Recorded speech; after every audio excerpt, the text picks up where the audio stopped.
Այս ամբողջ ընթացքում իրականացրել են քարոզարշավ հանուն մեկ բանի ստանալ բացարձակ վստահությունը վաղաշաբաթցու։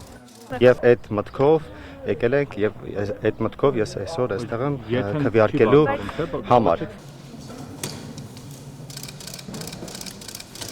Ուշակություններ այս պահին պետք չի անել, բայց մենք եւ մեր թիմը, ինչպես նախկինում էլ հայտարարել են, գնում ենք բացարձակ հաղթանակի եւ օրվա վերջում քվեարկության արդյունքները ցույց կտան, որ մենք իհարկե կունենանք հաղթանակ։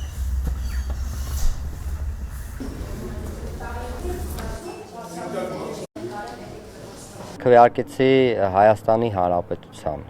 Ես այսօր քվեարկեցի Հայաստանի Հանրապետության լինել չլինելու։ Ես այսօր քվեարկեցի հայ առաքելական եկեղեցու պաշտպանության։ Ես այսօր քվեարկեցի մեր հայ ազգի միասնության համար։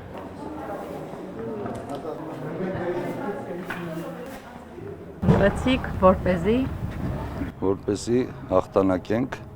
եւ վերջապես մեր քաղաքը դարձնենք այն քաղաքը, այն համայնքը,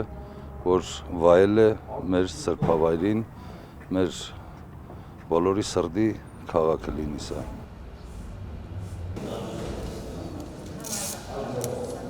Իմ համայնքի զարթոնքի հանուն հայ արժանապատվության, հանուն մեր ավանդներին տեր լինելու, այդ արժեքները վերհանելու։ Կարծում եմ, եթե մասնակցությունը բարձր լինի, այո, ընդդիմությունը հաղթանակ կունենա։ Մենք գնում ենք բացարձակ հաղթանակի, բայց բացարձակ հաղթանակի բացակայության դեպքում բնականաբար կհամագործակցենք, կփորձենք համագործակցել բոլոր ընդդիմադիրների հետ։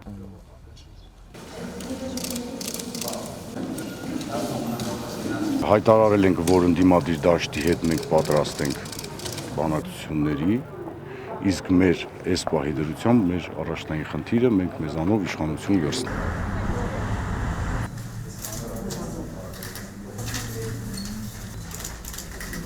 Ես էլ եմ միանշանակ պնդում, որ գնում եմ 50+1% քվե արձանագրելու, հստակ կարող եմ ֆիքսել, որ երկու ձեռքս կկտրեմ, բայց քոչարյանասերժական եւ պրոռուսական ուժերի թեկնածուների ձեռքը չեմ սեղմի քաղաքական առումով, իսկ թե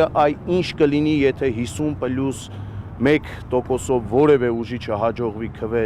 ստանալ եւ մեծամասնություն ձևավորել, դա եկեք թողնենք ընտրություններից հետո